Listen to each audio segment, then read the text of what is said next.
सकाळी सकाळी आपलं घर आपली मर्जी आणि कर्तव्य आपलं, त्याचा काही विचार? अरे हा, त्याचा विचार कशाला करणार म्हणा. नाही तो जर केला असता तर ढाले पाटलाच्या चिरंजीवानी भजे ऐकले नसते नाही का? उफ, ये खानदान, खानदान की इज्जत, मान मर्यादा. जमाना कुठं चाललाय, आपण कुठं चाललोय? कुठं चाललाय? निघताय ना व? आमची मर्जी. बसा की मग गप्पा मारू मस्त. नाही तेवढा येळ नाही आमच्याकडे. बसा नाहीतर सुटा, दोन्ही एकत्र करता येत असेल तर ते करा.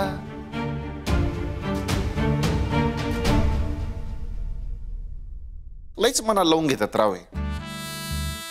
काय चालू होतंय? मोठ्या भावासोबत बिनमहत्वाच्या गप्पा. हो का? बरं आता महत्वाचं, भैया साहेब मला आयडिया आलेली आहे. तुम्हाला काय लागतं ते सांगा की हो. भैया साहेब ऐका ना, मी तुम्हाला पैशाची मदत करणार नाही, पण माझा ढाबा आहे हो, ओळखेत माझ्या लोकांशी. आता आपण कुरिता ढाब्याची पुण्यात नवीन फ्रँचायझी सुरू करतोय बरं का. होय, त्यासाठी फायनान्सर आहे माझ्याकडं. तर मी काय म्हणतो, तो फायनान्सर तुम्ही का की. भैया साहेब आता लहान भावावर लोड, त्याचा छोटासा बिझनेस असलं काय बोलू नका. तुम्हाला काय पाहिजे ते बिंदास सांगा. खरंच मोठा झालास. भैया साहेब मागच्या वेळी झालंय सगळं, आता लग्नाचं झालं असं म्हणा. भैया साहेब तुम्हाला पैसे नको मान्य, पण माझ्या ओळखीनं काय होत असेल तर कशाला हरकत घेताय? बर नाही घेत, पण मला सांग हे खरंच होऊ शकतं? अहो होणार की हो, का नाही होणार. मी तर म्हणत होतो तुम्ही पार्टनरशिप मध्ये आहे माझ्यासोबत. म्हटलं जाऊ दे, तुम्ही तुमचा स्वतंत्र टापू जपा, आम्ही आमचा बेट जपतो. तुम्ही मस्त ऑर्गॅनिक फार्मिंग करा, आम्ही हॉटेलिंग करतो. उगाच कशाला पार्टनरशिप मध्ये एकमेकाच्या गळे धरायचे. ठरलं तर मग तुम्हाला फायनान्सर मिळवून द्यायची जबाबदारी माझी. हा चला ये तुम्ही. सुजित, तुला माहित नाही तू काय केलंयस. कारण भैया साहेब आम्हाला माहिती आहे की तुम्ही काय करू शकता. भैया साहेब तुम आगे बढ़ो, हम तुम्हारे साथ है. संजय अगं चिल ग मर्दाने, एकच गोष्ट किती वेळ धरून बसणार आहेस? हा म्हणजे मला मान्य आहे, काही लोक कामाना काचाच्या डोक्याचं दही करून ठेवतात, आणि त्या अपर्णानं तर तुला कानाखाली मारली म्हणल्यावर वाटणं साहजिकच आहे की. तेच सांगते मी तुला, मी जे बोलते ना ते तुला समजतच नाहीये. अगं त्या पोरीने मला मारलं म्हणून डाऊट नाहीये माझा तिच्यावर, पण एखादी अशी व्यक्ती असते ना की ती जवळपास असली तरी असं काहीतरी चुकीचं फेल होत असतं बघ. ते फुलपाखरू इफेक्ट नाही का? म्हणजे हे बघ, फुलपाखरू असतं की नाही, आता ते जगाच्या पाठीवर एखाद्या कोपऱ्यात कुठेतरी त्याने जर पंख झटकले तर जगाच्या दुसऱ्या टोकावर असं वादळ येते, ते पण सुनामी सारखं. असं असतं? हा नियम असतोय तसा. संजय त्या अपर्णा बटरफ्लाय असते तर त्या दिवशी उडत आली असती, चालत कशाला आली असती? मोने, ब्रेन नावाची गोष्ट असते हे माहिती तरी आहे का ग तुला? होय, लई बोलू नकोस बर का. एक तर आधीच काय बाय सांगून माझ्या ब्रेनचा परवाडा केलायस तू. म्हणूनच मी आता मामांना सांगितलंय बघ सगळं. म्हणजे त्या दाजींच्या असिस्टंटला मारुतीराव माने विथ रिस्पेक्ट ते का? म्हणजे तू पोलिसाला चौकशी करायला लावली का काय? अगं डोसकर बिस्कर पडली का काय तू दाजींना कळाल्यावर? पण माझ्याकडे दुसरा काही ऑप्शन पण तर नव्हता. सुजा माझ्यासाठी लय महत्वाचा आहे. माझ्यासाठी तो माझा धीर नाहीये, फक्त लहान भाऊच आहे. 3 वर्षांना मोठा. मोने अगं फिलिंग महत्वाचं आहे. सुजित भाऊजी चांगल्या पदरात पडावे, चांगल्या माणसाची त्याची गाठ बांधली जावी एवढंच मला वाटतंय बघ. आज वहिनी द लिटिल म्हणून मी जे जे काय करू शकते ना मी ते सगळं केलंय. हा तुझ्या इम्पॉर्टंट आहे, पर फक्त त्या अपर्णावर डाऊट आहे एवढंच ना. म्हणजे हे बघ, सुजित भाऊजींना कोणीतरी आवडतंय ही लय चांगली गोष्ट आहे बघ, पण ती व्यक्ती पण तेवढी चांगली असली पाहिजे ना. असंच कसं चालेल? अगं तू सुजा दाखवत नसला ना तरी लय हळवा आहे ग. मी यासाठी रॉंग व्यक्ती आहे. काही काळापूर्वी माझा बी इंटरेस्ट होताच, पण तू काही काळजी करू नकोस. तुला पाहिजे त्यावेळेस मदत करीन मी तर म्हणते तू डायरेक्ट जाऊन बोल ना त्यांच्याशी. डायरेक्ट बोलत तर समजेल तरी त्यांना. तोच तर प्रॉब्लेम आहे. त्या पोरीबद्दल माझ्याकडे काही ठोस पुरावाच नाहीये ना. मामांना पण वाटतंय ते फक्त 99%, पण त्यांना बी 1% डाऊट आहेच की. आता एवढ्या भांडवलाच्या जोरावर मी सुजाला काय सांगू?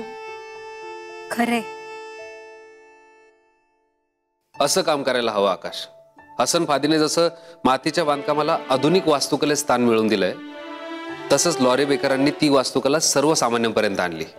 म्हणजे गांधीजींसारखाच विचार आहे. 5 किलोमीटरच्या परिघात जी वस्तू मिळेल त्या स्थानिक वस्तूतून घराची सजावट करायची. You must read it, Laurie Baker. तसंच काहीतरी करायचा विचार आपला. त्यांच्या मेथडनुसार 20 ते 30% विटांची बचत होऊ शकते. हो. बसा ना मामासाहेब. आकाश, मी बोलतो तुझ्याशी नंतर. येस येस, सविस्तर चर्चा करूयात. पण तू वाच तोपर्यंत. Yes, bye.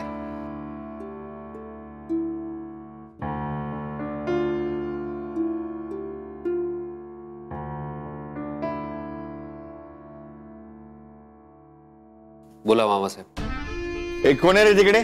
केशव. हा, हे बघ, आमच्यासाठी एक फक्कड चहा आण. हा, आणि क्रीमची बिस्किट आण. तुम्हाला काय पाहिजे का? माझं झालंय. हा, ओके. बरं, माझ्यासाठी लवकर घेऊन ये. आम्ही आमचा प्रेशियस टाइम काढून इथे आलोय, कळलं का? जप जी.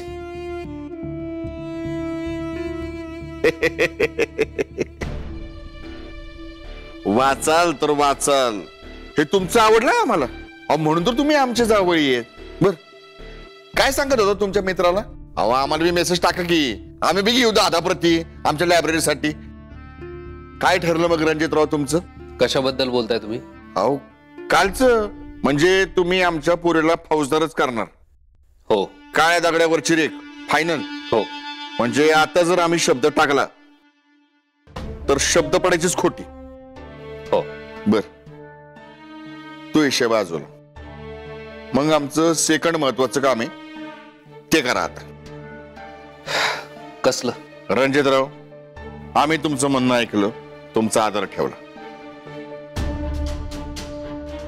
आता आमचा दुसरा विषय, त्यात मदत करा. मामासाहेब, तुम्हाला माहिती आहे, तरी सुद्धा सांगतो, माझी नोकरी गेली, माझ्याकडे काही बँक बॅलन्स नाहीये. अहो, माहिती की मला, ओळखते की मी तुम्हाला. आता एवढ्या गोरगरिबांना मदत करतो तर तुम्ही तर आमचे जावई. तुम्हाला नाही मदत करणार तर कोणाला करणार? बर, महत्वाचा विषय बाजूला राहील. तुमच्यासाठी, आमच्या लेकीसाठी आम्ही एक पर्यायी व्यवस्था केली. आमच्या पतपेढी चेक स्कीम आहे, सगळं रेडी. अहो, इन्व्हेस्टर बॅगा भरून रेडी आहेत. तुम्ही फक्त गॅरंटर म्हणून पाहिजे.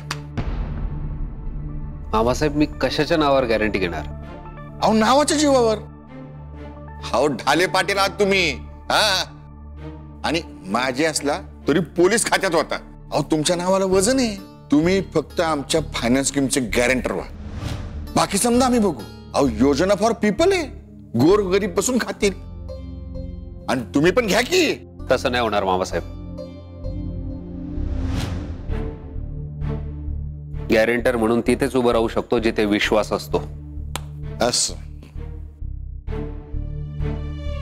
म्हणजे तुम्हाला तुमच्या फादर इन लॉ वरती विश्वास नाही? असं काय केलं आम्ही? मामासाहेब, हे बघा, मी वेगळ्या परिस्थितीत आहे. मी स्वतः पैशांची जमवाजमव करतोय. माझ्याच्यानं नाही शक्य होणार. सॉरी. असं तर हे मुख्य कारण आहे. पण ठीक आहे, तुम्ही फक्त गॅरंटर म्हणून सही करा, बाकी समजा आम्ही सांभाळून घेऊ. नको. ठीक, विचार कर. कसं आहे रणजितराव, जगात 2 प्रकारची व्यक्ती नगरी नाही म्हणू नये. एक एल्डरली फिगर म्हणजे वडीलधारी, आणि दुसरी की ज्यांना आपली सगळी सिक्रेट माहिती.